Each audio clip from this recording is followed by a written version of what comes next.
Okay, 305 Fights, where the champions rise. 305, donde surgen los campeones.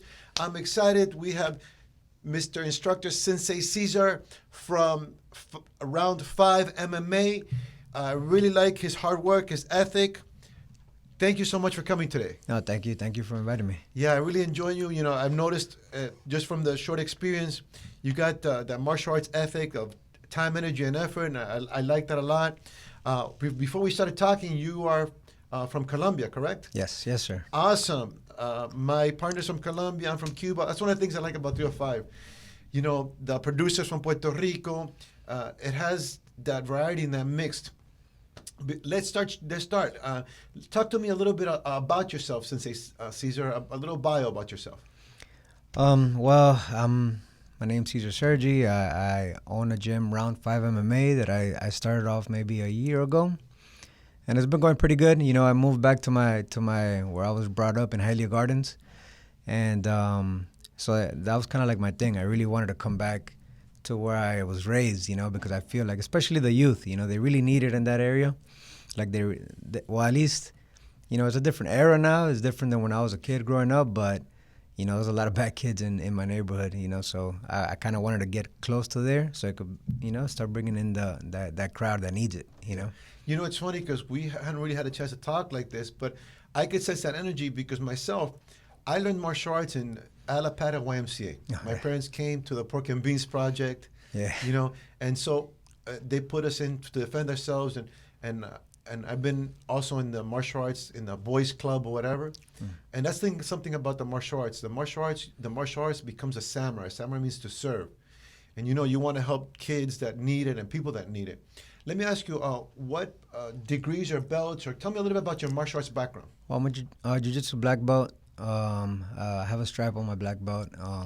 I'm a black belt under Efren Ruiz. You know, Good. Shout out to El Lobo. Yeah. He's kind of like I've been with him maybe about 21 years already. Wow. You know, so he's a good friend of mine. You know, alongside too, it was Mike Cardozo and Elian Rodriguez that you know they. Oh, I know both of them. We just had Sensei Cardozo here for the podcast too. Yeah, I saw it. Yeah, he's a great guy. One of the best instructors for sure. You know. When did you start the martial arts, and what got you into the martial arts? I started back in 98, I think it was, 98, 99. It was one specific fight, you know, it was that I saw in the UFC. It was Frank Shamrock, Ken's brother. Yes. I saw Frank Shamrock fight a wrestler, Kevin Jackson. He was an Olympic wrestler. Oh, I'm sorry. It's okay. Oops. It's not from Colombia, is it? No. Okay. Let me just shut this off. Sorry about that. No, it's okay. Yes. So so it was against Kevin Jackson, and the fight started, and instantly, like Kevin Jackson grabbed Frank Shamrock, slammed him, and as soon as I hit the ground, Frank Shamrock armbarred him, and I'm like, oh my God, you know, I thought that was just Hoist, you know, that did that, you know, and I had a DVD back then of it, so I would rewind, try to learn that armbar, what it was. I'll practice it on my friends. And then a short time after is a friend of mine knew Mike Cardozo and Efren. They trained with them in Tamiami Park or Tamiami Trail. It was by the airport over there. Yes, I know him back then, yeah. Yeah, and they brought him down to start teaching a couple times a week at a little dojo. It was a karate dojo.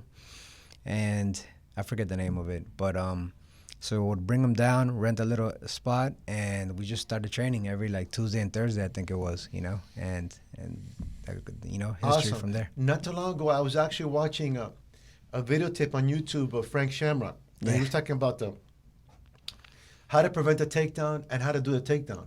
Mm-hmm. And I really like him. He's really, really good. And even all his technique till to this day, I think will hold up to today. Yeah, definitely. I think he was he was ahead of his time. You know, he was one of the first guys that I saw that mixed it up well. You know, his striking, his wrestling, his jiu-jitsu. A complete mixed martial arts. Yeah.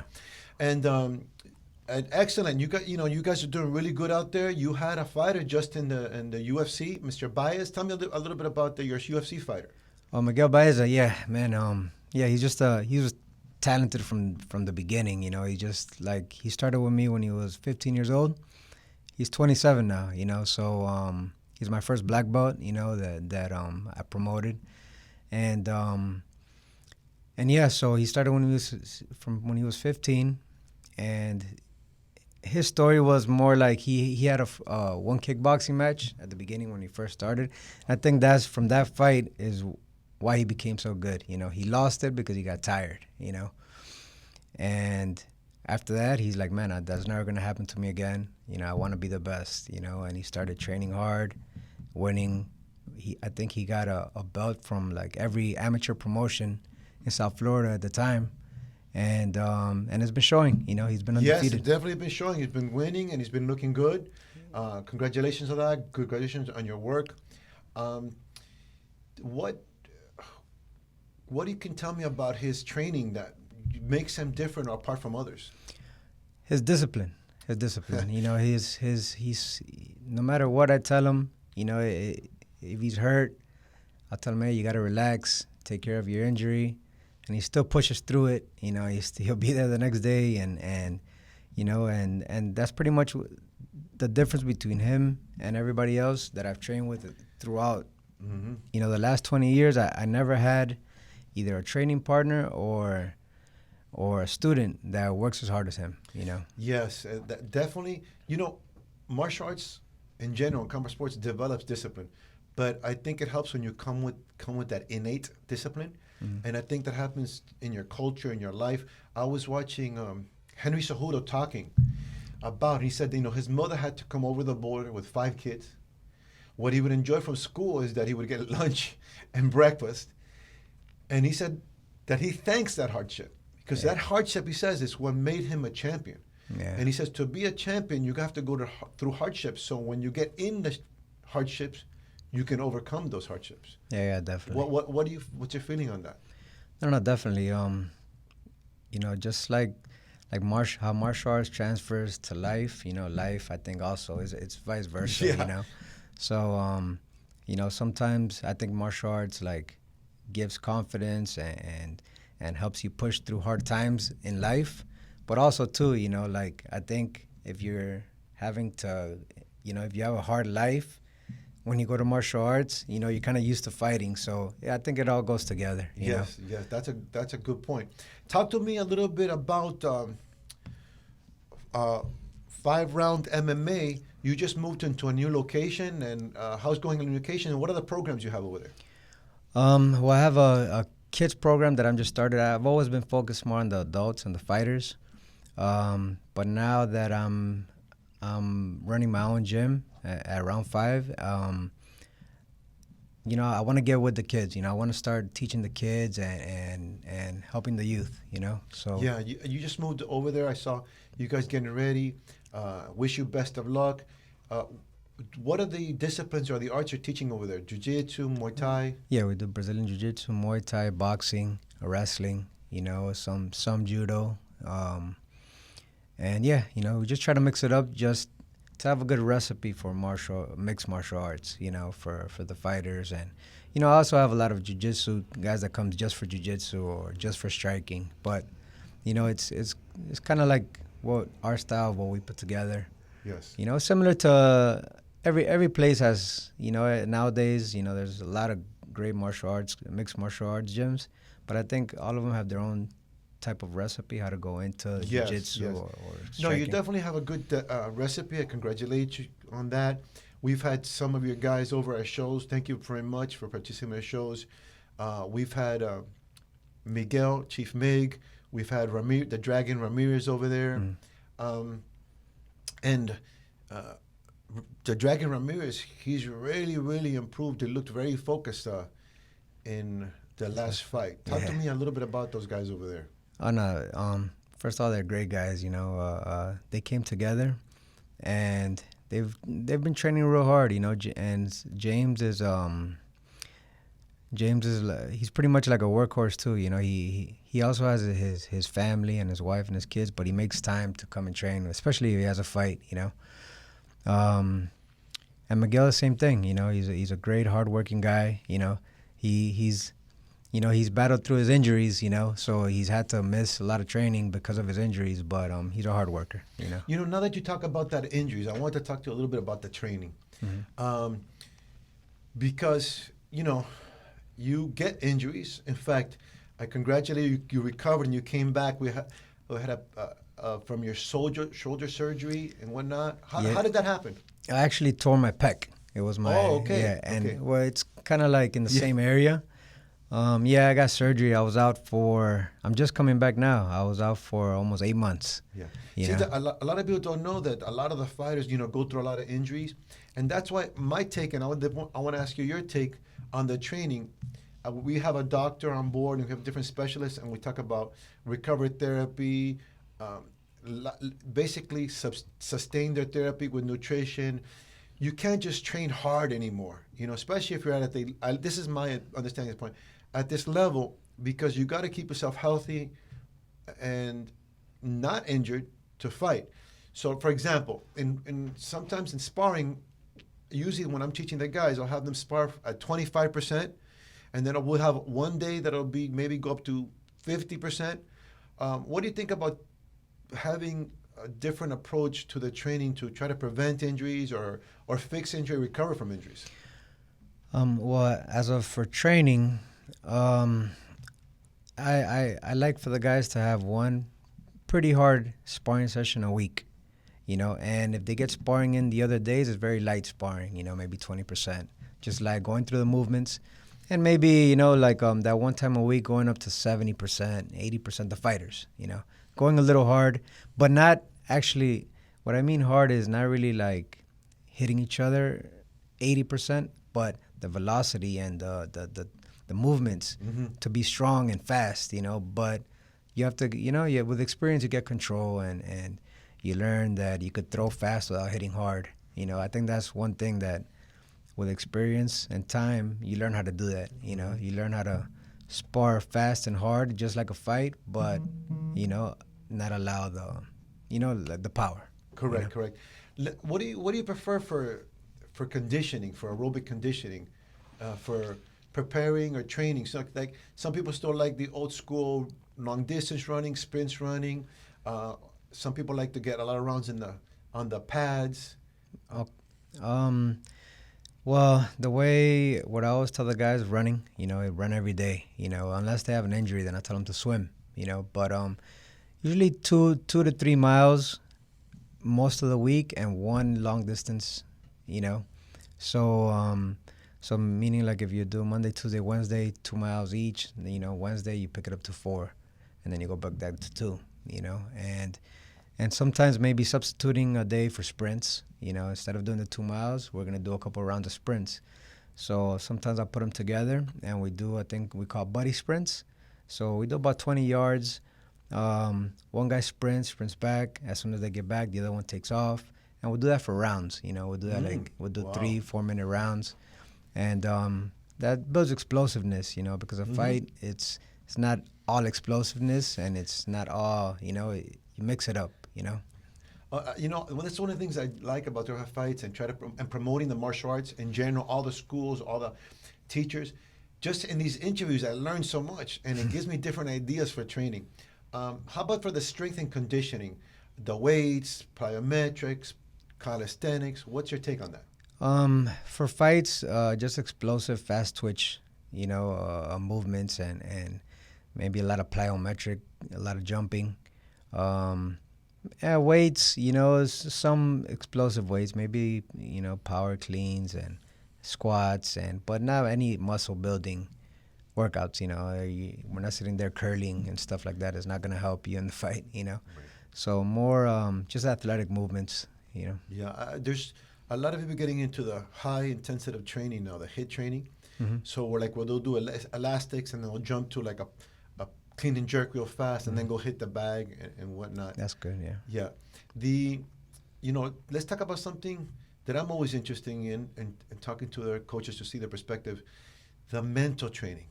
And you have experience, in the UFC, having a fighter, being in the cage. I'm going to talk a little bit about that experience of yours. You can train, but when you get to a big venue and there's big things going on and there's press and you have to do, podcasts like that, what do you think helps for the mental preparation? As in, all right, like as a coach, when I'm in the back with the fighters, every day, You know, that you spar day in and day out, and you're training day in and day out. So, just try to remind them that they do this all the time.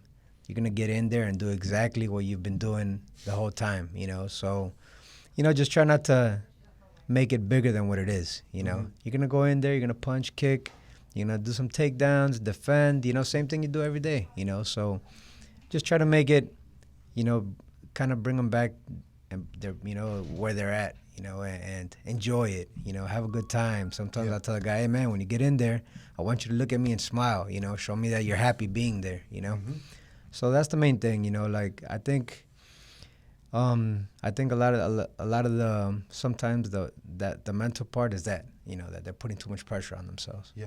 No, that's great. That was actually brilliant. Because like and I was thinking about it as you were saying it. You do that in the school anyways. You do that in the gym. You spar. You're gonna spar. You're gonna do the same techniques. You're in condition. The only thing that's changing is the outside environment. You're not gonna be doing anything different. And I like the part that you said about enjoy it and smile, because you've worked for it. Yeah.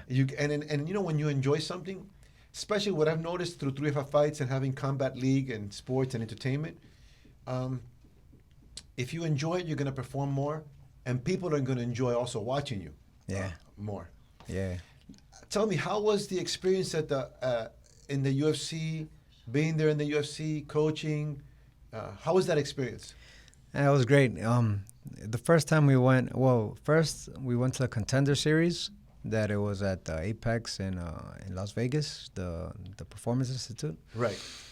But just from there, it was like everything's so organized and it's just a whole different animal when it comes to it's like the Disney World of theme parks. It was pretty nice. The experience was great. His first fight in the UFC in Tampa. We had the crowd. It was the stadium, and it was like, I was the one actually a little bit tense, because I'm like, man, we worked all these years, and you're finally here. And of course, I didn't tell him that, but in my mind, the way I was feeling, I was a little tense, and he was the one pretty happy, So, but of course, I didn't let him. I was trying not to let him show him that I was a little bit stressed out, but not about him, because I've always told Miguel that I'm 100%.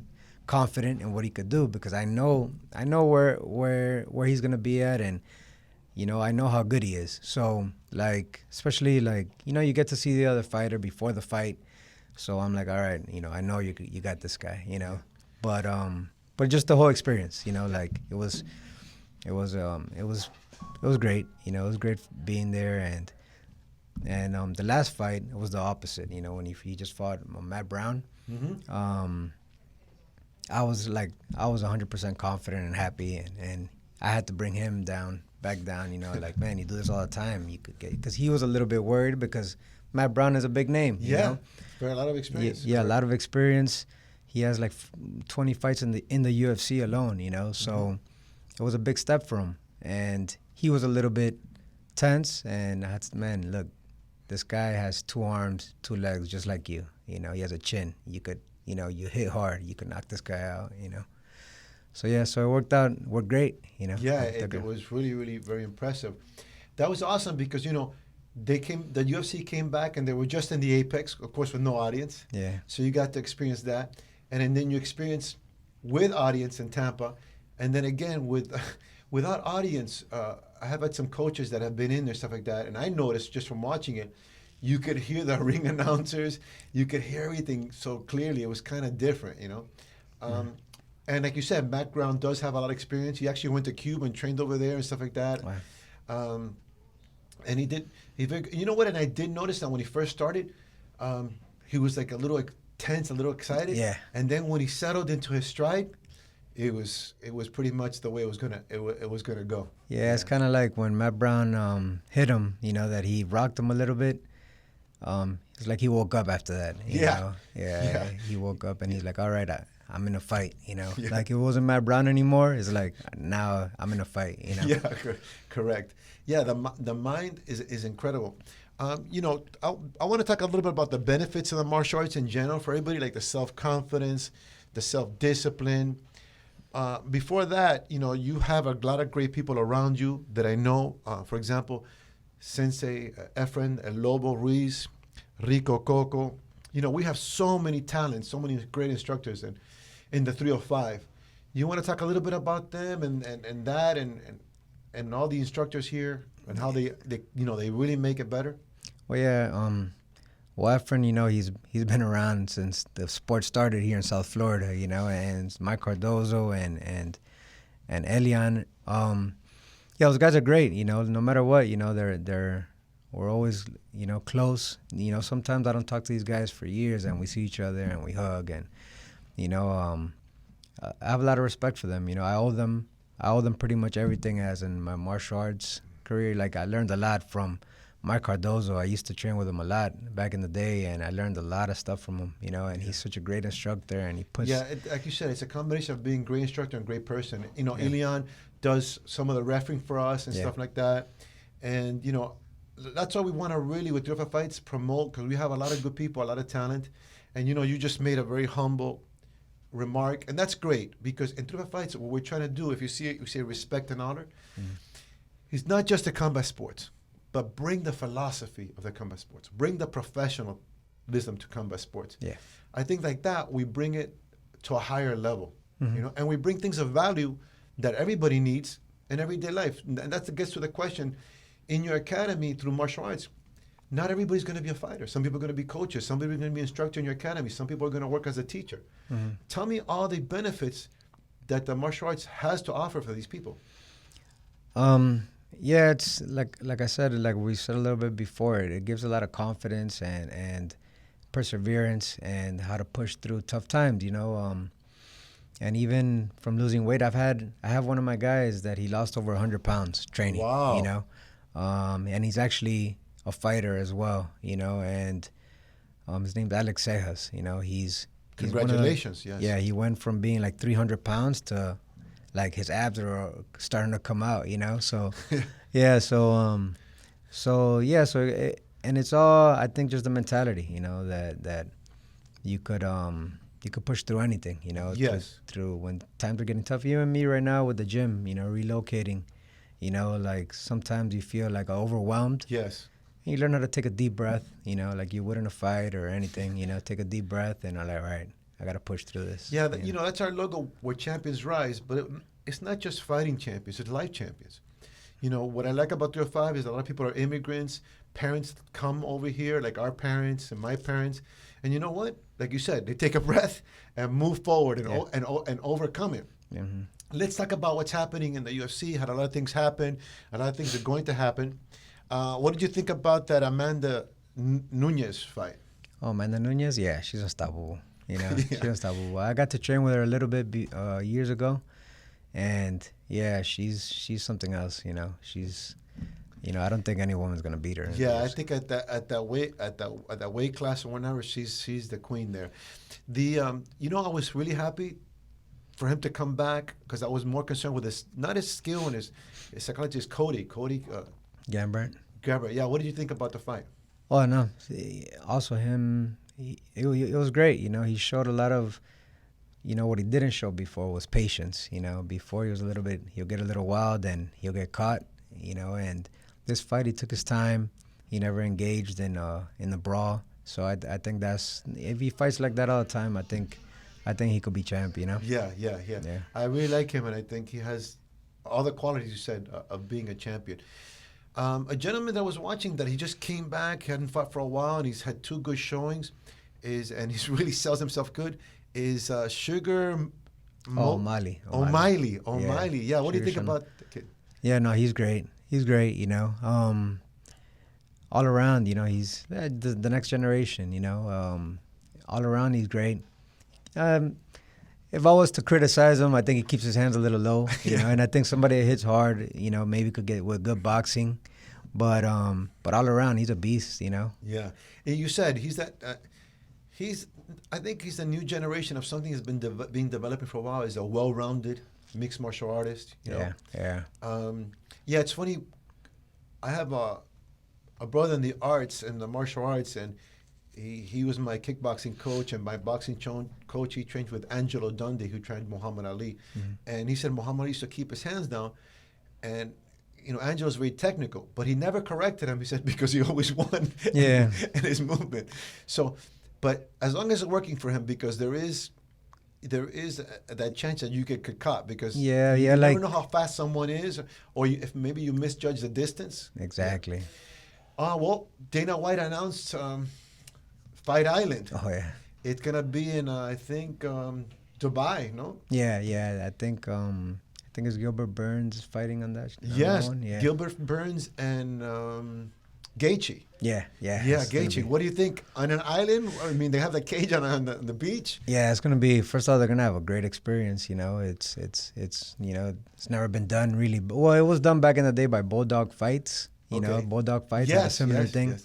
But the UFC's never done something like that, so it's gonna be a great experience for them, and I think Gilbert Burns deserves it, and I think it's gonna be a good match, I think it's gonna be a good fight. I think I was really impressed with Gaethje. And also Burns did a great job. I mean, they both did a good job. But you know what I liked about Gaethje is that I saw improvement. Yeah. I saw technical improvement. Yeah, definitely. And I heard him talking. Mm-hmm. And technically, what he was talking about, I said, wow, if this kid continues like this. And I thought before he might not have a chance against somebody like Khabib, yes. Mm-hmm. But if he's technically that sound and getting improving with his striking, and his background is wrestling, who knows? Maybe he does give Khabib a good fight. Yeah, definitely. I think, well, the thing is, it's a different type of wrestling. It does transfer. Wrestling does transfer to MMA, but Khabib's type of wrestling is different. It's cage wrestling. It's different. When a wrestler comes in, they're on an open mat. They're not really getting pushed up against anything. And I think out in the open, Gaethje will do a great job stopping his takedowns. But against the cage, I don't know. I think he can get against the cage. I think he's got to keep it in center.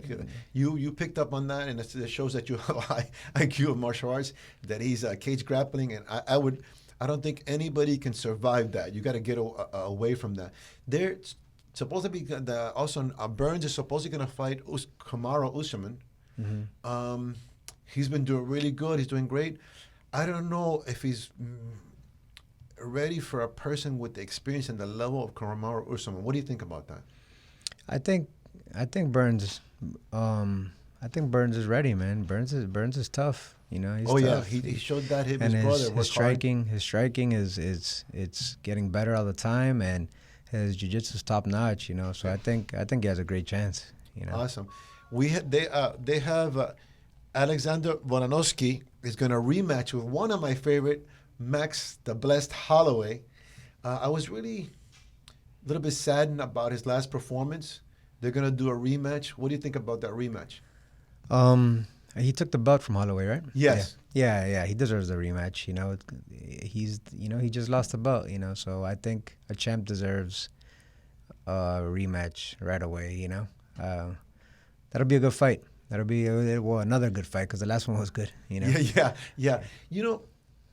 Max Holloway used to not get hit as much as he's been getting hit, and I saw in this fight, and he has good movement. He has great technical skills.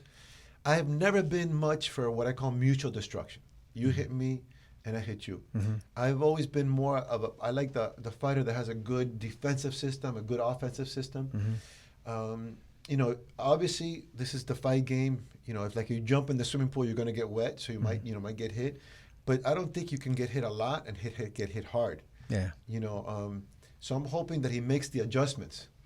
I think what set up him getting hit so much was like the low kicks. He was getting calf kicked a lot, and I think that's what opened him up. He was worried about the kicks, and then he'll get hit. Yeah, recently you've been seeing a lot of the low kicks and a lot the calf kicks, and even in the beginning I used to believe in that a lot, but recently you see a lot of people, and they've adjusted. They brought a little bit lower to that calf kick. Yeah.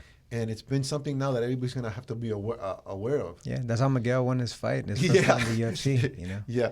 The Aldo's also coming back. He's going for the vacant bantamweight. That's an old school guy. Old school relative to the UFC that I really like. And regardless, I hope he puts on a good showing. What do you think about? Man, I think, a lot of people, like, I guess, count Jose Aldo out, because he's had a couple of losses. But, like, they forget that the guy was undefeated for, who knows how many years, I think he was, like, I don't know, 20-something and Yeah. or 30, Correct. something like that. And then he loses 2 or 3 fights, and people start saying, oh, maybe Yeah. it's time for him to. I'm like, the guy just went through 30 undefeated fights. you Yeah, know?